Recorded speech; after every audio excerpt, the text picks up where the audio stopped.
Well, I'm gonna show you something that is like this. It's like this.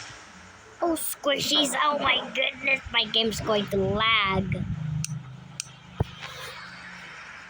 Anyways, let's go up the game and then I'll duplicate this there.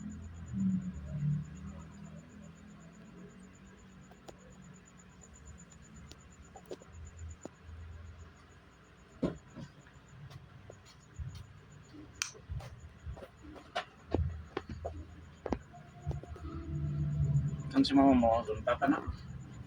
Yes, maybe. Okay.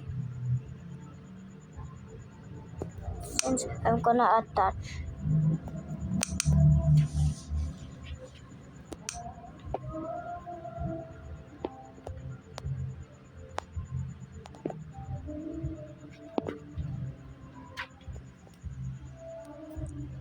what has happened to the cat?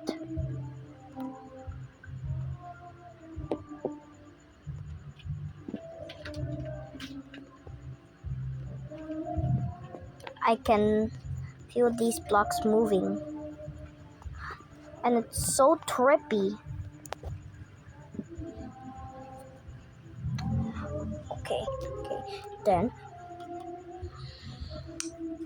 come this.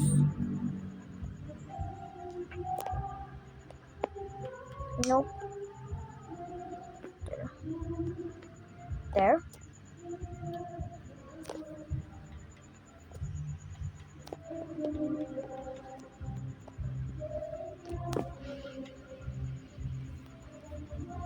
Huwag mo na tip. Para makaipay na. Oh my goodness.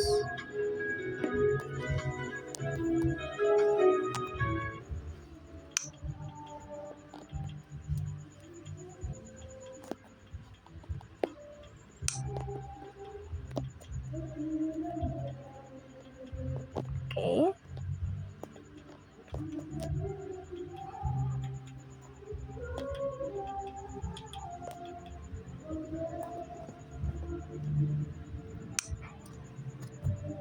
Taong 2019.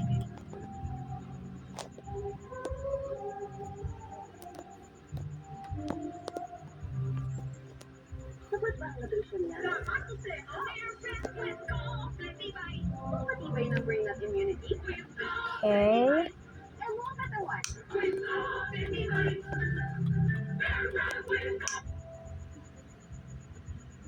Taong 2019, may bumagsak na isang eroplano sa kabundukan ng India.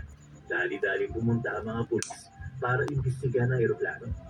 Laking gulat nila dahil may mga kalansay sa loob ng eroplano at meron din mga survivors. Ang lalo nagpagulo sa kanilang investigasyon ay ang eroplano ito ay matagal na pananaglaho 35 years ago. Tapos biglang lumitaw at bumagsak sa bundok ng year 2019. Ano ang tunay na nangyari sa eroplano bago ito naglaho noong 1984? Ang kwentong ito ay tungkol sa movie na JL-50. At yan ang alamin natin sa JP Amazing Stories.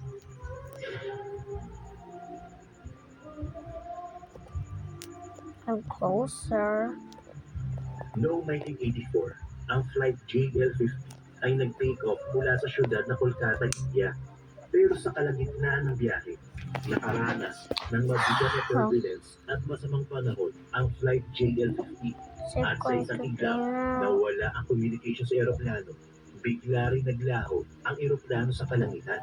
Simula noon, hindi na nahanap pa ang nasabing eroplano. Makalipas ang 35 years, at ito ay taong 2019. Makikita sa village ng Lava ang isang grupo ng mga kabataan na naglalaro ng football. Makalipas ang ilang sandali, isang malaking eroplano ang dumaan sa Intokawig. Sobrang bihira itong mangyari dahil ang village ng Lava ay napapalibutan ng maraming burol. Tumakbo ang mga teenagers at sinundan nila kung saan patungo ang eroplano. Nagulat na lamang sila na nag-crash ang eroplano sa kabundukan. Samantala, sa syudad ng Kolkata, Nanonood ng news report ang bida na si Shantano. Ang report ay tungkol sa isang commercial airplane na ang pangalan ay Flight AO26 na bigla na lamang naglaho. May mga high-profile na tao nakasakay sa nawalang eroplano. Kaya 4 more left, na and then na-hijack I'm ang done. Flight A026. Kinaumagahan, nag-report si Shantano sa kanyang trabaho at ito ay sa Central Bureau of Investigation. Si Shantano ay isang mataas na opisyal sa bureau at nire-respeto siya ng karamihan. Pinuntahan ni Shantano ang investigation camp ng crash site kasama na ang kanyang crime partner si Goranga. Inumpisa cannot ni Shantano see. at Goranga ang investigasyon. Kinausap ni Shantano ang isang rescue soldier at nalaman niya na lahat ng pasahero ay namatay, maliban na lamang sa dalawa. Ang mga 3 survivors more and ay I'm kasalukuyan done. binibigyan ng atensyong medikal. Ang isa sa mga survivors ay ang piloto at ang isa pa ay regular na pasahero lamang. Sinabi rin ng rescue soldier na may isa pang bangkay na nakita sa may cockpit. Senyales na talaga na-hijack ang eroplano. Nagdesisyon si Shantano at Goranga na sumakay sa helicopter kasama na ang rescue soldier para mapalapit palalo sa crash site. Bigla naman naalala ng rescue soldier na ang eroplano bumagsak ay hindi ang hinahanap nila na Flight A026. Ayon sa sundalo, ang eroplano bumagsak na nakita nila ay ang Flight JL-50 na naglaho 35 years na ang nakalipas. Balikan muna natin ang nakaraan at ito ay noong 1984. Makikita ang isang malungkutin na piloto na ang pangalan ay Biho. Halos na kay Biho na ang lahat na maganda sa Now I buhay. wasn't Meron even. siyang magandang Oh trabaho my bilang God. piloto, mapagmahal na pamilya at magandang future. Pero ilang buwan ang libre si Biho dahil nakipag-break sa kanya ang kanyang boyfriend. Sinabihan lang siya ng kanyang nanay na mag-move on na siya. Pero hindi pinansin ni Biho ang pangaral sa kanya ng kanyang nanay at siya ay biglang umalis na lamang ng bahay. Bumalik ulit tayo sa hinaharap at ito ay taong 2019. Nakikipaglaban si Biho para sa kanyang buhay. Siya ang nakaligtas sa piloto mula sa bumagsak ng Flight JL-50. Samantala, binisita ni Shantano at Goranga ang isang malayong That's a bit eskwelahan. slow. Nakipag-ugnayan sila Check out sa the isang physics first- professor, si Dr. Soproto Das. Ipiniliwanag ni Shantano na ang Flight See, I JL-50 told you, ay bigla na my lamang naglaho tablet is noong slow, 1984. so Dinagdag pa I'm ni stopping this Shantano recording. na